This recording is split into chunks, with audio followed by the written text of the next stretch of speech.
पंचम अध्याय। व्रत स्नान के नियम।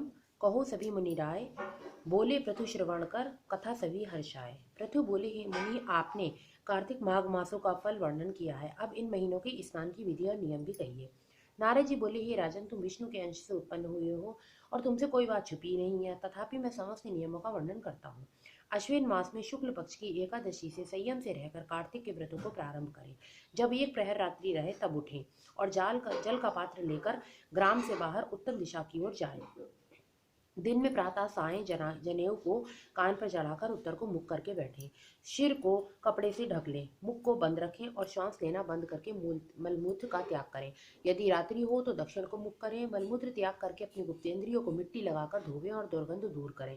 पुरुष शिश्न पर 1 बार, गुदा पर 7 बार, बाएं हाथ पर 10 बार, दोनों हाथों पर 7 बार मिट्टी लगाए। इस तरह गृहस्थी करें। ब्रह्मचरी को इससे दूना, वानप्रस्थों को तिगुना और सन्यासी को चौगुना करना उचित है। जो श्वास के लिए कहा गया है उससे आधा रात्रि में करें, इससे भी आधा रोगी करें और इससे भी आधा मार्ग चलने वाला करें। ऐसा नहीं करने से संपूर्ण क्रिया निष्फल हो जाती है। जो व्यक्ति मुख शुद्ध नहीं करते हैं उनको मंत्र फलदायक नहीं होते, इसलिए दातून आदि करना उचित है। दातून लगाते समय वृक्ष से कहें, हे वनस्पति, हमको आयु, बल, यश, तेज, संतान, द्रव्य, वेद पाठ की शक्ति और बुद्धि दे। ये कहकर नीम, बबूल, मौलसेरी, कूलर आदि दूध गंध युक्त वृक्ष की 12 अंगुल लंबी दातून लगावे। श्राद्ध तिथि तथा व्रत के दिन ऐसा ना करें।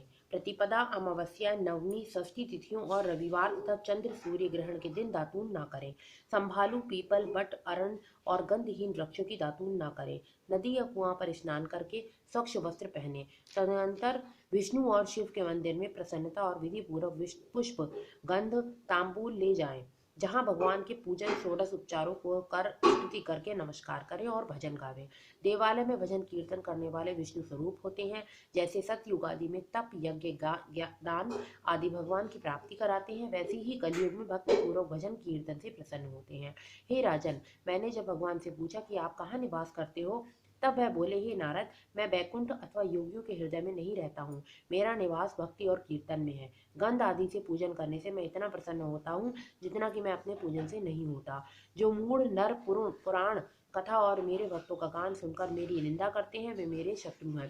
सिरस, धतूरा, कटेरी, मल्लिका, सेवर, आक, कनेर, फूल तथा अक्षतों से विष्णु की पूजा नहीं होती और जय कुंद, सिरस, चमेली, मालती, केतकी आदि के फूलों से शिव की पूजा नहीं होती।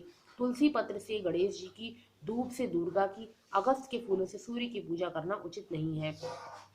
यथा योग्य विधि से देवताओं की पूजा करके भगवान से क्षमा प्रार्थना करें कि हे सुरेश्वर, हे देव, मैंने मंत्रहीन, भक्तिहीन और क्रियाहीन पूजन किया है, अतः मैंने आपकी जो कुछ भी पूजा की है वह परिपूर्ण होवे। फिर प्रदक्षिणा करके दंडवत प्रणाम कर भगवान का कीर्तन और स्तुति उनकी प्रसन्नता के लिए करें।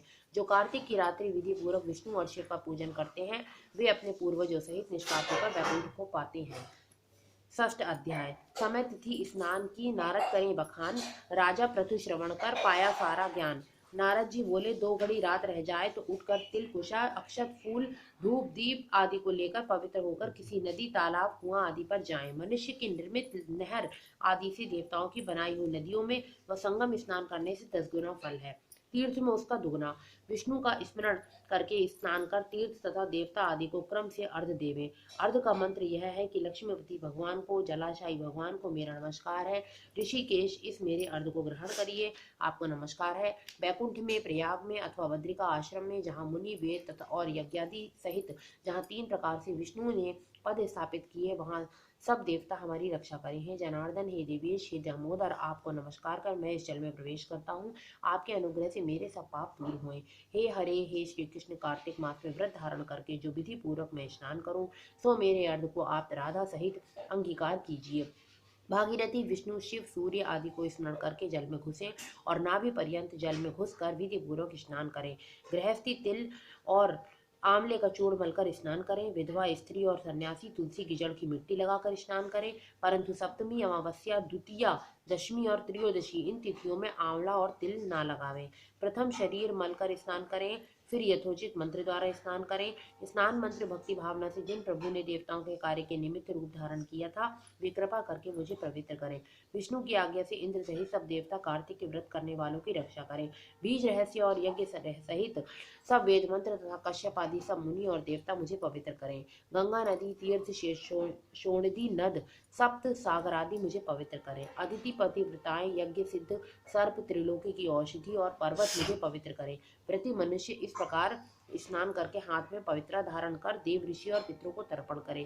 कार्तिक के महीने में तर्पण में जितने दिन होते हैं उतने ही वर्ष पितृ स्वर्ग में वास करते हैं। तदनंतर जल में से निकलकर पवित्र वस्त्रों का हरि भगवान का अर्चन करें।